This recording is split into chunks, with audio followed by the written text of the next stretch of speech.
Assalamualaikum warahmatullahi wabarakatuh. Perkenalkan nama saya Muhammad Rafiq, NPM A1H02108, dengan dosen pengampu Dr. Muhammad Kristawan MPD. Baiklah, saya di sini akan membahas materi tentang filsafat pendidikan sebelum abad ke-20. Yang pertama kita akan membahas latar belakang munculnya filsafat, latar belakang filsafat pada abad ke-20, mazhab pendidikan, beberapa ahli pendidikan. Oke, kita mulai dari latar belakang munculnya filsafat. Pada dasarnya pemikiran filsafat adalah pengetahuan. Hal ini mengenai pengetahuan dimulai dengan rasa ingin tahu, kepastian dimulai dengan rasa ragu-ragu, dan filsafat dimulai dengan keduanya sudah sejak awal sejarah. Filsafat pertama kali muncul di Yunani kira-kira abad ke-7 sampai awal abad 9 Masehi. Sampai abad ke-9 Masehi. Filsafat Yunani mengenai masa kejayaan Islam dinasti Abbasiyah.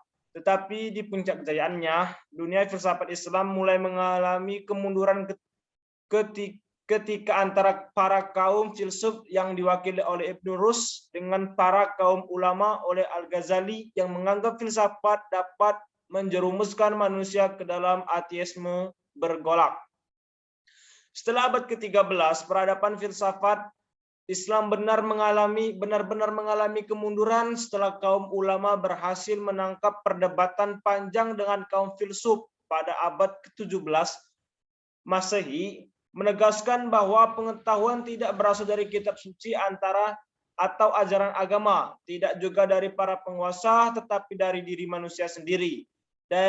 Dari sini pasti banyak yang bertanya-tanya bagaimana filsafat sebelum abad ke-20 dan bagaimana perkembangan filsafat dari masa ke masa. Oke, lanjut ke latar belakang filsafat pada abad ke-20. Perkembangan filsafat umum berpijak pada pemikiran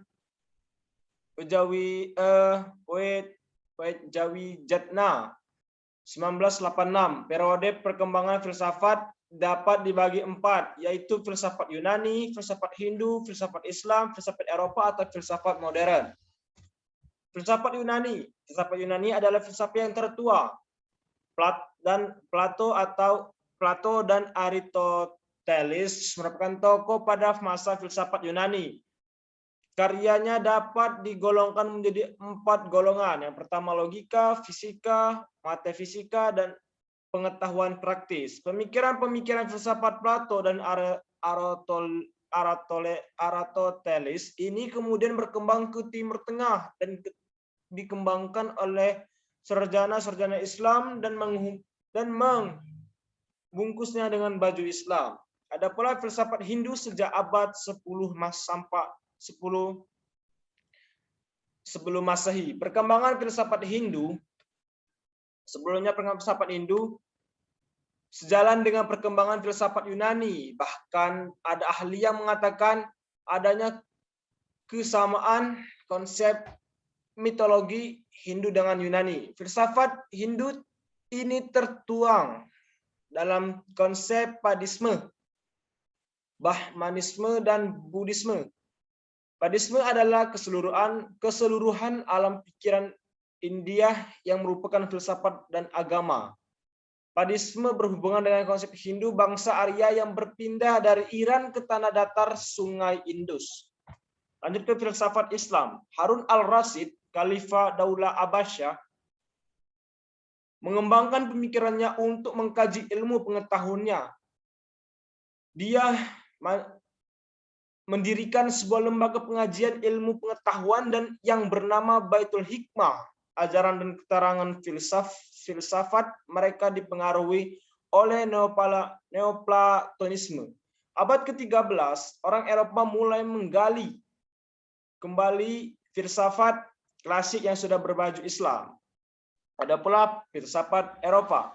Filsafat Eropa adalah filsafat modern yang berkembang sejak munculnya keinginan untuk menjadikan alam pemikiran klasik sebagai pedoman bagi perkembangan ilmu pengetahuan dan kebudayaan yang terkenal dengan istilah Renaissance.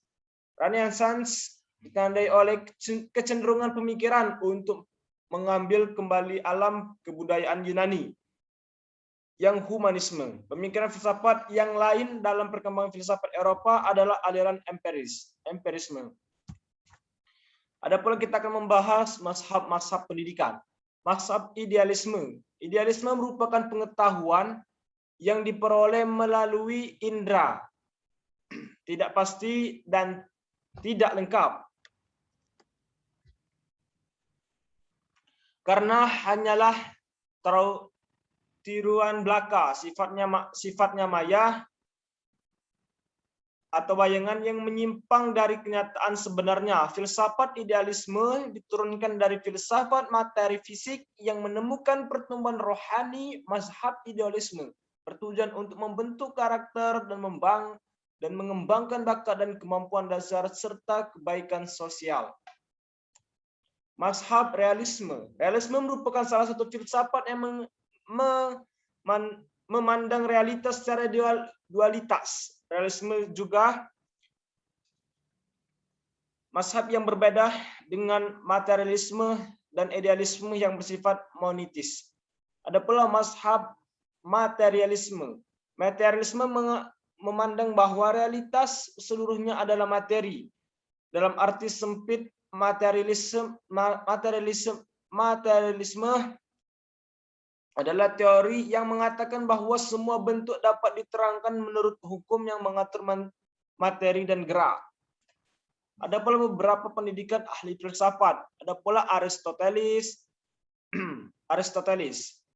Metodologi ilmu dibangun oleh dua pola berpikir, yaitu deduksi dan induksi. Deduksi adalah pola berpikir yang bertolak dari yang umum ke khusus. Pola berpikir ini menggunakan silogisme yang terdiri atas terma mayor, terma minor, dan simpulan. Induksi adalah pola berpikir kebalikan dari deduksi. Sehubungan dengan kedua pola itu, Aristoteles berkeyakinan bahwa hal yang khusus adalah sebuah kesatuan dari materi dan bentuk-bentuk.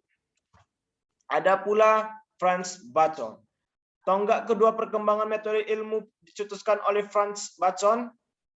Sejak tahun 1561 sampai 1626, Francis Bacon berkeinginan untuk membangun kembali ilmu yang baru dan menentang konsep-konsep tentang ilmu yang baru dan menentang konsep tentang ilmu dari Aristoteles. Menurut Bacon, jiwa rasional mempunyai tiga macam daya filsafat pendidikan sebelum abad ke-20 125, yaitu ingatan, imajinasi, dan pikiran. Ada pula John Stuart Mill.